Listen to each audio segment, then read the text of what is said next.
Hello नमस्कार दोस्तों। आज मैं एक टॉपिक और लेके आऊँ जीव विज्ञान की शाखाएं। जीव विज्ञान की शाखाओं से अक्सर एक दिवसीय परीक्षाएं जैसे लोक सेवा आयोग हो गए या उत्तर प्रदेश लोक सेवा आयोग हो गए, एसएससी है, और बैंक के जितने भी एक दिवसीय परीक्षाएं जो हैं उनमें एक दो क्वेश्चन जीव विज्ञान की उपशाखाओं से आ जाते हैं। तो ये देख लेते हैं जीव विज्ञान की कुछ जो प्रमुख उपशाखाएं हैं उनके बारे में देख लेते हैं कि उनके अध्ययन को क्या कहते हैं। आइए स्टार्ट करते हैं। फूलों का अध्ययन। जिस जीव विज्ञान की शाखा के अंतर्गत जिस शाखा के अंतर्गत फूलों का अध्ययन हम करते हैं उसे एंथ्रोलॉजी कहते हैं। जिसके अंतर्गत हम फूलों का अध्ययन करते हैं उसे एंथ्रोलॉजी कहते हैं। दूसरा देखते हैं कीटों का अध्ययन, जिसके अंतर्गत कीट पतंगे जितने भी हैं, जैसे कीट पतंगों का अध्ययन जिस शाखा के अंतर्गत करते हैं उसे कहते हैं एंटोमोलॉजी। एंटोमोलॉजी। घासों का अध्ययन। घास भी बहुत प्रकार की होती हैं, विभिन्न प्रकार की घासें होती हैं। घासों का अध्ययन जिस शाखा के अंतर्गत करते हैं उसे एग्रोस्टोलॉजी कहते हैं। घासों के अध्ययन की शाखा को एग्रोस्टोलॉजी कहते हैं। परागकणों का अध्ययन कहलाता है पैलिनोलॉजी। परागकण ये अधिकतर फूलों में होते हैं। फूलों में निषेचन परागकणों के माध्यम से ही होता है। परागकणों के माध्यम से निषेचन इस प्रकार होता है, जैसे कोई फूल का परागकण है तो मधुमक्खियां या तितली या कीट पतंगे उन परागकणों को दूसरे पुष्पों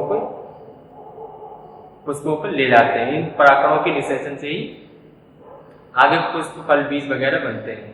तो उन परागकणों का अध्ययन जिस शाखा के अंतर्गत होता है उसे कहते हैं पैलिनोलॉजी। मस्तिष्क के विभिन्न भागों की क्रियाशीलता। मस्तिष्क के विभिन्न भागों की क्रियाशीलता और विचित्रता, यानी कि उनके क्षीण होने का या उनके डिस्टर्ब होने का जो अध्ययन है उसे कहते हैं फ्रेनोलॉजी। यानी मस्तिष्क के विभिन्न भागों की क्रियाशीलता और विचित्रता का अध्ययन कहलाता है फ्रेनोलॉजी। अगला मत्स्य संरचना एवं उनके कार्य करने की प्रणालियों का अध्ययन। मत्स्य की जो संरचना है, किस प्रकार से उनकी संरचना या उनका शरीर बना हुआ है, या किस प्रकार से वो पानी में रहकर काम करती हैं, कार्य करती हैं, अपना निवास करती हैं, उनका मत्स्य संरचना, उनके कार्यों का अध्ययन कहलाता है इक्तियोलॉजी। परजीवी जीवों का अध्ययन। परजीवी जीवों का अध्ययन कहता है पैरासिटोलॉजी। परजीवी जीवों का अध्ययन कहता है पैरासिटोलॉजी। आनुवंशिक लक्षणों एवं वंशागति का अध्ययन आनुवंशिकी शाखा के अंतर्गत किया जाता है। आनुवंशिक मतलब एक वंश से दूसरे वंश में जो लक्षण, जैसे आप देखते हैं हीमोफीलिया भी आनुवंशिक बीमारी है। जो आनुवंशिक बीमारी का मतलब जैसे एक वंश से दूसरे वंश में आते जाते रहते हैं। उनका लक्षण जैसे किसी रोग, अगर आपके पिताजी को या किसी के पिता का रोग हीमोफीलिया तो उसके बच्चों में भी हीमोफीलिया के लक्षण आ जाते हैं, उसे कहते हैं आनुवंशिकी। उन आनुवंशिकी लक्षणों एवं वंशागतियों का अध्ययन कहलाता है आनुवंशिकी।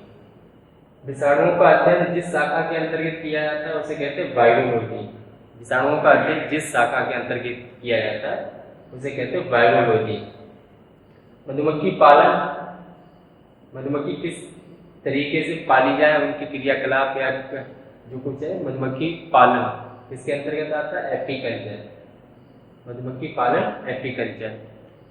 पुष्प व फल देने वाले पौधों का अध्ययन। इस शाखा के अंतर्गत वही पुष्प व फल ऐड होंगे जो बागवानी पौधे, जो बागवानी, जैसे बागवानी जिसके बाग वगैरह होते हैं, जैसे आम है या अंगूर है, तो उनके जो पुष्प हैं और उनके जो फल हैं बागवानी पौधे के, वो किस शाखा के अंतर्गत आते हैं? हॉर्टिकल्चर। यानी पुष्प व फल बागवानी पौधे देने वाले पौधों का अध्ययन हॉर्टिकल्चर कहलाता है। रेशम कीट पालन। रेशम कीट पालन कहलाता है सेरीकल्चर। पुष्पों का अध्ययन। पुष्पों का अध्ययन जो सजावट के काम में उपयोग आते हैं उनका अध्ययन कहलाता है फ्लोरिकल्चर। पढ़ा ये पुष्पों का अध्ययन ये वाला, और पुष्प व फल बागवानी पौधे, इसमें बड़ा ही कंफ्यूजन रहता है अक्सर अधिकतर बच्चों को। इन 2 पॉइंटों में अधिकतर कंफ्यूजन रहता है, तो इसलिए आप लोग याद रखें। पुष्प व फल बागवानी पौधे देने वाले पौधों का अध्ययन हॉर्टिकल्चर के अंतर्गत, और वो वाले पुष्प जो सजावट के काम में आते हैं उनका अध्ययन कहलाता है फ्लोरिकल्चर। ये अगला देखते हैं फलों का अध्ययन। जिस शाखा के अंतर्गत हम फलों का अध्ययन करते हैं उसे कहते हैं पोमोलॉजी। क्या कहते हैं? पोमोलॉजी। अंगूरों का अध्ययन जिस शाखा के अंतर्गत करते हैं उसे कहते हैं विटिकल्चर। अंगूरों का अध्ययन जिस शाखा के अंतर्गत करते हैं उसे कहते हैं विटिकल्चर। केचुओं का अध्ययन जिस शाखा के अंतर्गत केचुओं का अध्ययन किया जाता है उसे कहते हैं वर्मी कल्चर। जिस शाखा के अंदर केचुओं का अध्ययन किया जाता है उसे कहते हैं वर्मी कल्चर। कैंसर से संबंधित ट्यूमर, जो अधिकतर धूम्रपान का सेवन करते हैं उन्हें कैंसर होता है। कैंसर में एक ट्यूमर टाइप का बन जाता है। उन ट्यूमर का अध्ययन जो कैंसर द्वारा होता है, यानी कैंसर से संबंधित ट्यूमर का अध्ययन ओंकोलॉजी शाखा के अंतर्गत किया जाता है। कैंसर से संबंधित ट्यूमर का अध्ययन ओंकोलॉजी। अगला देखते हैं शारीरिक विकास। शारीरिक विकास की असमानताओं का अध्ययन। जो शारीरिक विकास में होने वाली असमानताएं हैं, जैसे शारीरिक विकास जिस प्रकार से होना चाहिए उस प्रकार से ना हो पाए, कोई असमानता रह जाए, तो उस असमानताओं का अध्ययन कहलाता है टेरेटोलॉजी। शारीरिक विकास की असमानताओं का लक्षण टेरेटोलॉजी। पक्षियों का अध्ययन कहलाता है ऑर्निथोलॉजी। जिस शाखा के अंतर्गत पक्षियों का अध्ययन किया जाता है उसे कहते हैं ऑर्निथोलॉजी। ऐसे ये वाली जो शाखा है इसे जरा थोड़ा ध्यान दें, बहुत ही इंपॉर्टेंट है और अक्सर यूपीपीसीएस की जो घटना चक्र वगैरह उसमें दी भी गई है, उसका बहुत परीक्षाओं में इसका जिक्र भी किया गया है। तो वृद्धावस्था व काल प्रभावन के सामाजिक व मनोवैज्ञानिक तथा जैविक पहलुओं का अध्ययन कहलाता है जेरेंटोलॉजी। और हाँ, इस वीडियो में जो भी मैंने अध्ययन जो भी शाखाएं दी हैं वो किसी कॉपी में एक तरफ नोट भी कर सकते हैं, वो आपके लिए परीक्षा के टाइम बहुत ही उपयोगी साबित होगा। तो आगे चर्चा करते हैं मृदा का अध्ययन। जिस शाखा के अंतर्गत मृदा का अध्ययन किया जाता है उसे पेडोलॉजी कहते हैं। जिस शाखा के अंतर्गत मृदा का अध्ययन किया जाता है उसे पेडोलॉजी कहते हैं। अस्थियों का अध्ययन जिस शाखा के अंतर्गत हड्डियों का अध्ययन किया जाता है उसे कहते हैं ऑस्टियोलॉजी। पर्वतों का अध्ययन, फिलहाल ये बायोलॉजी से संबंधित तो नहीं कह सकते, तभी हाँ आया हुआ है पर्वतों का अध्ययन क्या कहलाता है। जिस शाखा के अंदर पर्वतों का अध्ययन होता है उसे कहते हैं ओरोलॉजी। रुधिर सीरम का अध्ययन। रुधिर तो ब्लड यानी सीरम क्या है?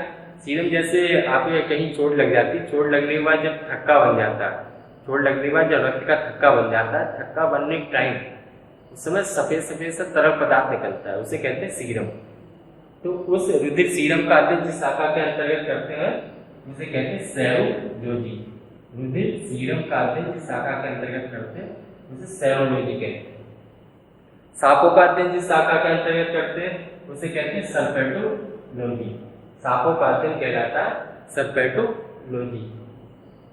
उभयचर मतलब वो उभयचर के अंतर्गत वो जीव आते हैं जो जमीन के अंदर भी रहते हैं, जमीन के ऊपर भी रहते हैं, और जो जल और थलिया में भी जमीन के अंदर भी रहते हैं, पानी में भी रहते हैं। उन प्राणियों को यानी उन जीवों को उभयचर कहते हैं। और सरीसृप यानी रेंगने वाले, जो भी पानी में रहते हैं और जमीन के ऊपर यानी कि रहते हैं, और जो रेंगते हैं, उन जीवों का अध्ययन जिस शाखा के अंतर्गत किया जाता है वो है हर्पेटोलॉजी। यानी उभयचर सरीसृपों वाले जीवों का अध्ययन हर्पेटोलॉजी कहलाता है। मछलियों का अध्ययन कहलाता है इक्तियोलॉजी। इक्तियोलॉजी के अंतर्गत मछलियों का अध्ययन किया जाता है। एरेक्नोलॉजी के अंतर्गत मकड़ियों का अध्ययन किया जाता है। तो मकड़ियाँ हैं आपके घर में आसपास कभी जाले वगैरह में होती हैं मकड़ियाँ, उन मकड़ियों का अध्ययन एरेक्नोलॉजी कहलाता है। वृक्षों एवं झाड़ियों का अध्ययन डेंड्रोलॉजी। वृक्ष एवं झाड़ियाँ, वृक्ष एवं झाड़ियों का अध्ययन कहलाता है डेंड्रोलॉजी। कवकों का अध्ययन माइकोलॉजी, कवकों का अध्ययन कहलाता है माइकोलॉजी। देखते हैं अगला चींटियों का अध्ययन, चींटियों का अध्ययन, चींटियों का अध्ययन कहलाता है मिडविकोलॉजी। इस शाखा के अंतर्गत हम चींटियों का अध्ययन करते हैं, उसे कहते हैं मिडविकोलॉजी। जीवाश्मों का अध्ययन, जीवाश्मों का अध्ययन कहलाता है पैलियोंटोलॉजी। जिस शाखा के अंतर्गत जीवाश्मों का अध्ययन करते हैं उसे कहते हैं पैलियोंटोलॉजी। शैवालों का अध्ययन, जिस शाखा के अंदर शैवालों का अध्ययन किया जाता है उसे फाइकोलॉजी कहते हैं, और जिस शाखा के अंदर छिपकली का अध्ययन किया जाता है, छिपकलियों का अध्ययन किया जाता है उसे सौरोलॉजी कहते हैं। लास्ट होता है ये देखेंगे कि काष्ठीय पेड़, यानी कि वो पौधे जिनसे लकड़ी हमें प्राप्त होती है वो काष्ठीय पौधे कहलाते हैं। यानी काष्ठीय पौधों का अध्ययन क्या कहलाता है, सिल्वीकल्चर। तो ये तो हो गई आपकी जीव विज्ञान की शाखाएं। तो ये वीडियो आपको पसंद आया हो तो इसे लाइक करें, और जीव विज्ञान की मैंने विटामिनों से रिलेटेड एक दो वीडियो और भी डाल रखी है, उन्हें भी देखिए। और आगे भी मैं जीव विज्ञान से रिलेटेड और वीडियो डालता रहूँगा। और यूपी स्पेशल तो चल ही रहा है, उसके साथ साथ थोड़ा जीव विज्ञान की भी वीडियो में डाल रहा हूँ। तो हाँ, और इसमें इसे आप देखिए, और हाँ कमेंट में जरूर बताइए कि अपने सुझाव जरूर देते रहे कि वीडियो कैसी बन रही है, या कुछ इसमें सुझाव आपने दे कि कोई कुछ करवाना चाहते हो या कुछ अलग से कुछ व्यवस्था करवाना चाहते हो तो उसमें कमेंट में जरूर बताएं।